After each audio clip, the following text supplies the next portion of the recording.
യമനിലെ ഹൂതി കേന്ദ്രങ്ങളിലേക്ക് അമേരിക്കയുടെ അതിരൂക്ഷമായ ആക്രമണം. കഴിഞ്ഞ ദിവസം അർദ്ധരാത്രിയോടുകൂടി ഹൂതി ശക്തി കേന്ദ്രങ്ങളായ സനയ്ക്ക് സമീപമുള്ള പ്രധാനപ്പെട്ട മേഖലയിലേക്കാണ് അമേരിക്കയുടെ വ്യോമസേന ആക്രമണം നടത്തിയത്. നിരവധി സിവിലിയന്മാർ കൊല്ലപ്പെട്ടു എന്നുള്ള വിവരങ്ങൾ പുറത്തു വരികയാണ്. അൽ താര ജില്ലയിലെ പ്രധാനപ്പെട്ട റെസിഡൻഷ്യൽ ഏരിയയിലേക്കായിരുന്നു അമേരിക്കയുടെ വ്യോമാക്രമണം.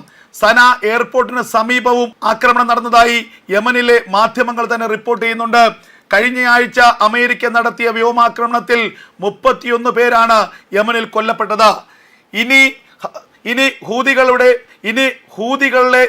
ഇനി ഹൂതികളെ പൂർണ്ണമായും ഉന്മൂലനം ചെയ്ത ശേഷം മാത്രമേ ആക്രമണം അമേരിക്ക നിർത്തൂ എന്ന് കഴിഞ്ഞ ദിവസം അമേരിക്കൻ പ്രസിഡന്റ് ഡൊണാൾഡ് ട്രംപ് വ്യക്തമാക്കിയിരുന്നു.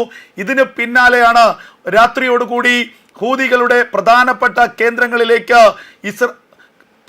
കേന്ദ്രങ്ങളിലേക്ക് അമേരിക്കൻ വ്യോമസേനയുടെ അതിശക്തമായ ആക്രമണം ഉണ്ടായത്. നിരവധി ഫൈറ്റർ ജെറ്റുകൾ ഈ ആക്രമണത്തിൽ പങ്കെടുത്തു എന്നുള്ള വിവരമാണ് പുറത്തു വരുന്നത്. നിരന്തരമായി ഹൂതികൾ നടത്തുന്ന പ്രകോപനം, പ്രത്യേകിച്ച് അമേരിക്കയുടെ പടക്കപ്പലുകൾക്ക് നേരെ ഹാരിയസ് ട്രൂമാൻ അടക്കമുള്ള പടക്കപ്പലുകൾക്ക് നേരെ ഡ്രോൺ ആക്രമണവും മിസൈൽ ആക്രമണവും ഹൂതികൾ നടത്തുന്നുണ്ട്. ചെങ്കടലിലൂടെയും ഏതൻ കടലിടുക്കിലൂടെയും കടന്നു പോകുന്ന അമേരിക്കൻ ഇസ്രായേൽ ബന്ധമുള്ള കപ്പലുകൾക്ക് നേരെ ആക്രമണം നടത്തുന്നു.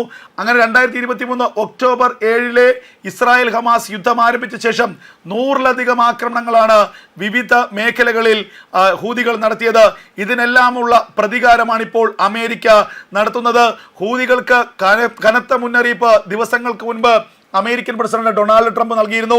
ഏതെങ്കിലും തരത്തിൽ അമേരിക്കയുടെ കപ്പലുകളെ ലക്ഷ്യം വച്ചാൽ അത് ഹൂതികളുടെ സമ്പൂർണ്ണ നാശത്തിന് ഇടയാക്കുമെന്നും നരകതുല്യമായ തിരിച്ചടി അമേരിക്ക നൽകുമെന്നുമുള്ള മുന്നറിയിപ്പാണ് ട്രംപ് നൽകിയത്. എന്നാൽ ഈ മുന്നറിയിപ്പ് വന്നതിന് പിന്നാലെ കഴിഞ്ഞ ദിവസം അമേരിക്കൻ പടക്കപ്പലുകളെ ലക്ഷ്യം വെച്ച് ഹൂതികൾ ആക്രമണം നടത്തിയിരുന്നു.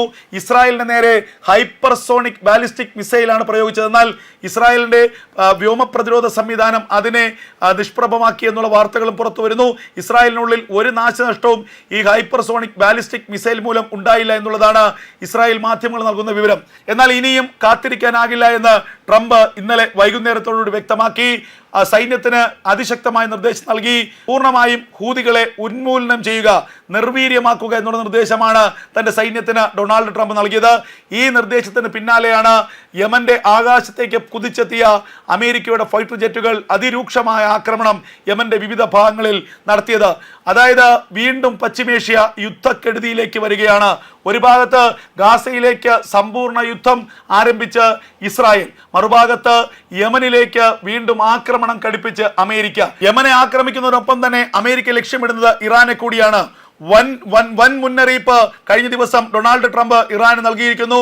ഇനി യമനിലെ ഹൂതികൾക്ക് ആയുധങ്ങളും സ്ഫോടക വസ്തുക്കളും നൽകിയാൽ ഇറാനെയും അമേരിക്ക ആക്രമിക്കും.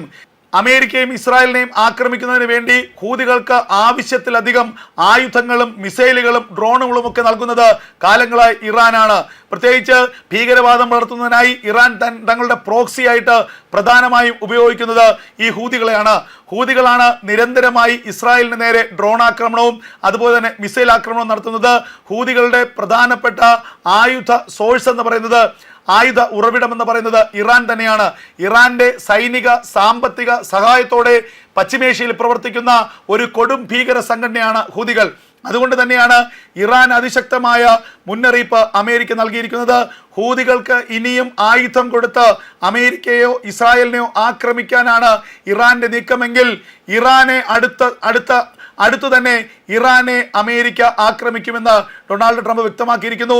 കഴിഞ്ഞ ദിവസങ്ങളിൽ യമനിലേക്ക് ഹൂതികൾക്കെതിരെ നടത്തിയ ആക്രമണം ഇറാനുള്ള മുന്നറിയിപ്പാണ്. ഇനിയും പ്രകോപനം തുടരുകയാണെങ്കിൽ, ഇസ്രായേലിനെയും അമേരിക്കയും ആക്രമിക്കാനുള്ള ലക്ഷ്യത്തിലൂടെ മുന്നോട്ട് പോവുകയാണെങ്കിൽ ഇറാനായിരിക്കും അടുത്ത ടാർഗറ്റ് എന്ന് അമേരിക്ക വ്യക്തമായി പറഞ്ഞിരിക്കുന്നു. എന്തായാലും ഹൂതികൾക്ക് നേരെയുള്ള ആക്രമണത്തിൽ നിന്ന് ഇനി പിന്നോട്ടില്ലെന്ന് അമേരിക്ക ഒരിക്കൽ കൂടി വ്യക്തമാക്കിയിരിക്കുന്നു. നമുക്കറിയാം, ഹുദൈദ തുറമുഖത്തെ പലതവണ അമേരിക്കയും ഇസ്രായേലും ആക്രമിച്ചിരുന്നു.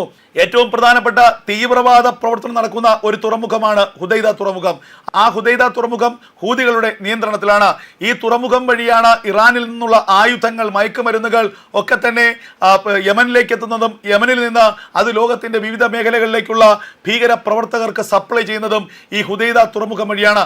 അതുകൊണ്ട് തന്നെ തീവ്രവാദത്തിന്റെ പ്രധാനപ്പെട്ട ഉറവിടം ഹുദൈദയാണ് എന്ന് ഏവർക്കും അറിയാം. അതുകൊണ്ട് പല തവണയായി ഇസ്രായേലും അമേരിക്കയും ഒക്കെ ഹുദൈദ തുറമുഖത്തെ ലക്ഷ്യം വച്ചിരുന്നു. 2 തവണ ഇസ്രായേൽ ഹുദൈദ തുറമുഖം ആക്രമിച്ച് സാരമായ നാശനഷ്ടങ്ങൾ വരുത്തിയിരുന്നു. അമേരിക്ക 1 മാസം മുൻപ് ഹുദൈദ തുറമുഖത്തെ ലക്ഷ്യം വെച്ചുള്ള ഒരു വ്യോമാക്രമണം നടത്തിയിരുന്നു. ഇനി അടുത്ത ലക്ഷ്യം ഹുദൈദ ആണ് എന്ന് അമേരിക്കൻ സേന വ്യക്തമാക്കിയിരിക്കുന്നു. യമനിലെ ഹൂതികളുടെ പ്രധാനപ്പെട്ട ശക്തി കേന്ദ്രങ്ങളൊക്കെ തന്നെ ഏതാനും മണിക്കൂറുകൾക്കുള്ളിൽ ആക്രമിച്ച് നശിപ്പിക്കുമെന്നാണ് അമേരിക്കൻ ഡൊണാൾഡ് ട്രംപ് തന്നെ വ്യക്തമാക്കിയിരിക്കുന്നത്. ഇനി സമ്പൂർണമായ നശീകരണമാണ് ഹൂതികൾക്ക് നേരെ അമേരിക്ക ആഗ്രഹിക്കുന്നത്. ഇനി ഹൂതികളെ സമ്പൂർണമായി ഇല്ലാതാക്കുന്നതുവരെ യുദ്ധത്തിൽ നിന്ന് പിന്മാറില്ല എന്ന് ട്രംപ് വ്യക്തമാക്കിയിരിക്കുന്നു. അമേരിക്കൻ പടക്കപ്പലുകളെ ലക്ഷ്യമിട്ട ഹൂതികളെ സംഹരിക്കാനുള്ള വമ്പൻ നീക്കമാണ് ഇപ്പോൾ അമേരിക്ക നടത്തുന്നത്. എന്തായാലും യമനിൽ വൻതോതിലുള്ള ആക്രമണത്തിന് അമേരിക്ക പദ്ധതിയിടുന്നു എന്നുള്ള വാർത്തകൾ പുറത്തു വരുന്നു. കഴിഞ്ഞ ദിവസം രാത്രിയോടുകൂടിയാണ് സനയ്ക്ക് സമീപമുള്ള നിരവധി പ്രദേശങ്ങളിലേക്ക് അമേരിക്കയുടെ വ്യോമാക്രമണം ഉണ്ടായത്. നിരവധി സിവിലിയന്മാർ, സ്ത്രീകളും കുട്ടികളും അടക്കമുള്ള നിരവധി സിവിലിയന്മാർ ഈ ആക്രമണത്തിൽ കൊല്ലപ്പെട്ടു എന്നുള്ള വിവരങ്ങളാണ് ഇപ്പോൾ യമൻ മാധ്യമങ്ങൾ തന്നെ നൽകുന്നത്. കഴിഞ്ഞ ആഴ്ച അമേരിക്ക നടത്തിയ ആക്രമണത്തിൽ 31 പേർ കൊല്ലപ്പെട്ടിരുന്നു. ഇതിൽ നിരവധി പേർ ഹൂതി ഭീകരന്മാരാണ് എന്നുള്ള വിവരങ്ങളാണ് പുറത്തു വരുന്നത്.